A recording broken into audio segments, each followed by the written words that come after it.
So how did it go? So WhiteJohn actually does a good job at keeping his space against S, but then it seemed that as the matches went on, it stopped working, and S was getting in. And that actually happened a couple of times. He did a couple of round starts of that. Just risky round starts? I don't know what the move's actually called. We just call flip the table. Oh, we could call it stab quick because I'm sure Narukami won't mind us taking names. Two-way. How fast is it? I'm guessing Slash Copy was trying to do some sort of stagger and he got 2-8 out of it. So I'm not actually sure how fast like Hibiki's 2A is like in terms of frame. But like just from looking at it now, it looks very, very good. I know you can stagger with 5A 2A as Hibiki, so it's got to be like fast enough, or at least not minus enough to be like you know, be able to do stuff like that, right? Now, one of the things that S will always, always have an advantage of is her sword normals will definitely contest in most situations. So I still see having WhiteJohn have to do a couple of things here. Mainly, he's gonna either aggress or take a risk. So Slash Copy looks like he's on the ropes here, but he's still got OD in 75 meter, and this is S. Good throw tag. Oh man. Oh, that's not really punish. Risky. I'm not sure how bad that is on block, to be honest. Well, it's probably a little bit better just because he came down with barrier to make it safe. Yeah. So he was already in the air and he had the barrier block it, which adds frames, I believe? Yeah, it puts him more in hit stun, definitely. So Slash Copy here opting to burst twice in a row right round start. Unfortunately not having the resources to do the rest of the round. Oh True. Man, that move. And it looks like, I think WhiteJohn's probably looked up some match footage and like adapted because he's playing fairly clean right now. Oh, that grab's gonna cost him. Got the install.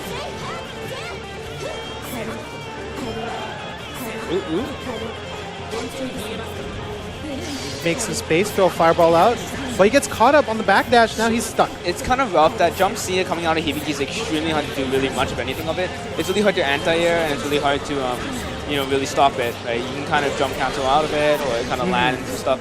It's not really blocking it, and then trying to do something can be extremely risky. Right? And like what happened there is that you kind of try to do something after blocking it. Exactly. And it kind of causes them there.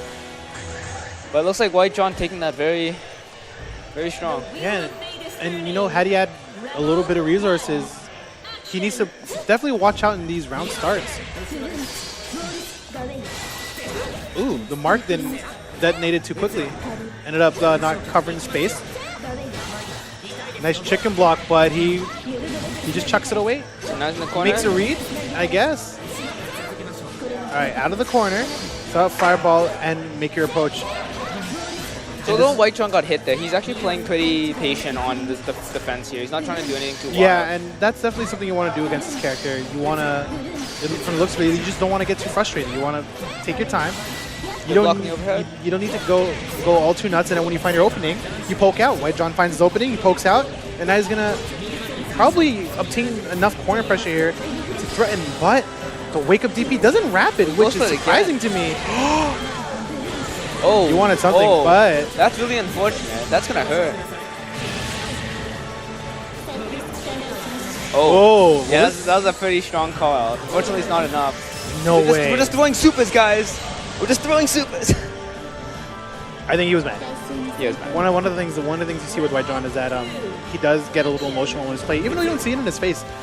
A lot of decision-making choices he makes decision-wise, you can see when he really wants to send a message back. Yeah.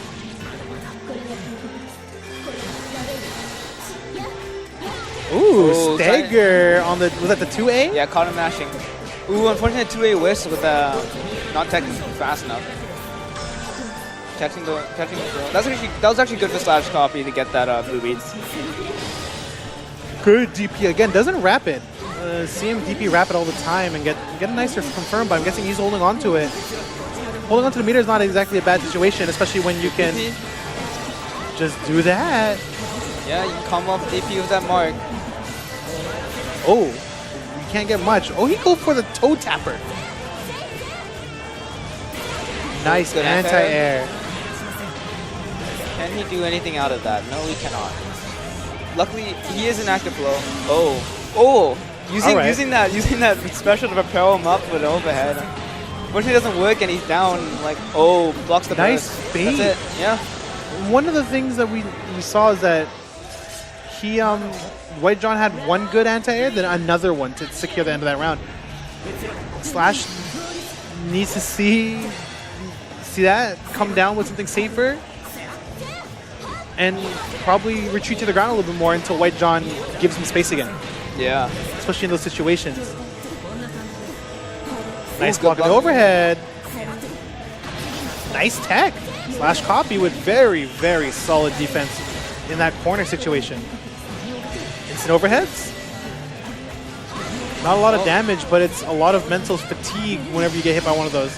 Definitely, it's just whittling him down. I think this is all Slash Copy needs to really be doing here. And again, hit with a stagger. I don't think I've seen WhiteJohn once like kind of barrier that away. There's another big anti-air though. And he doesn't even have OD for 2 more ticks. It's going to be risky. Counter hit. It's coming. It's going to be coming out really soon though. WhiteJohn losing his active flow. Ooh. That was a really risky. Rapid. No rapid? Oh no. That could have been the round right there. And now you risk it. Risking it all. He did rapid. He just dropped it. Oh no. That'll be it, yeah. Hard to block when you end up air dashing out underneath it. Yeah. What's the score right now? The score is 2-0 for WhiteJohn. Slash copy, of course, they need to make some of the adjustments here. He was definitely, he had it. That had some, I think, some nerves got up to them there. Good catch by those buttons. Ooh, the jump will catch the to a poke out. And the crest hitting his jump in. We're just getting counter hits with Ace. This is like when I first started playing BlazBlue with my brother, and all you heard was counter. So you change your voice to a more appealing voice. Oh, yes. Oh, look at that. DP's through because I guess he didn't want to OD through and take the risk. Instead, he gambled jump something else. Catching it. Ooh. There's one. Oh, went for the anti-air, but it was a little too late. It was too deep in. Rapiding twice, gone 100 meters. I guess it was worth it. But Hibiki opts to burst. Oh god. That's it. Good reaction on WhiteJohn's part, too. I thought that burst at the very end of the round was a little risky. Should have ended up just losing the round, because you still have a whole 3 games to work with, potentially. But, you know, it paid off in the end, so I guess I can't really say anything much about that. Slow fireball. Into fireball. Nice anti-hair. Overhead. Rapid. WhiteJohn has been pretty good blocking those, so this might be jump C. The exhaustion talking. Another anti-air. And a DP rapid. DP rapid, but still not blocking. Yeah, he ended up pushing himself a little too far away, tried to poke out, and ended up not going too well.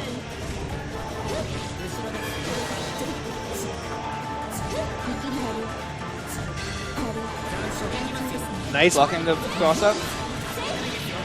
Actually, that's really smart. He jumped up and he barrier blocked. So it's like you don't have to really worry about the overhead part, just the left-right part. Oh. And I'm not sure what's going on anymore, actually. Neither did I, but that crest activating helped run out the rest of that OD timer. So we can call fortunate. DP. Oh, DP. DP? He's beating out the other DP. I thought he was going to go for a third one and then rapid afterwards. DP! All right, WhiteJohn betting it all on the board and is going to get slash copy on the board for it. Yeah, now we're sitting on 2-1 here.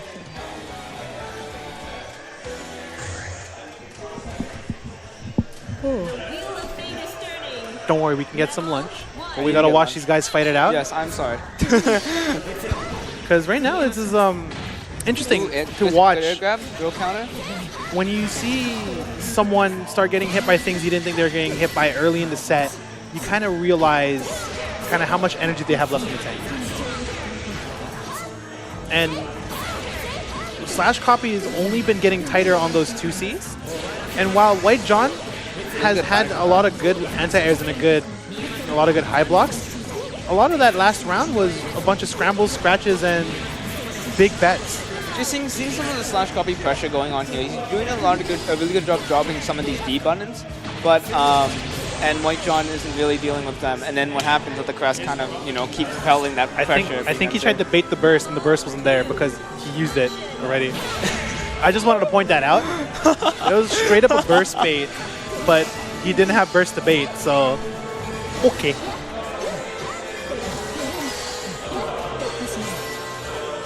So there goes his crushing some of his barrier there of that crush trigger. Ooh, that's a good stagger into Dick throw. All right, so WhiteJohn pacing it out a lot better. Now he can burst bait if he wants to. Good block on the high. Tech, perfect. Air to air, gonna be in Slash Copy's favor. I was actually expecting DP there. Oof. Oh, getting a hit, but unfortunately unable to confirm. Going for grabs. Good text by both these players. Both sides. Rapid goes for the low, goes low again. And swinging that sword around. Ooh, but then that one? Yeah, so Hibiki's 2B is oddly bulky in the air, while a low profile is Hibiki himself. So it's a really good anti-air button while he doesn't get punished too much for it. All right, it looks like WhiteJohn will take it.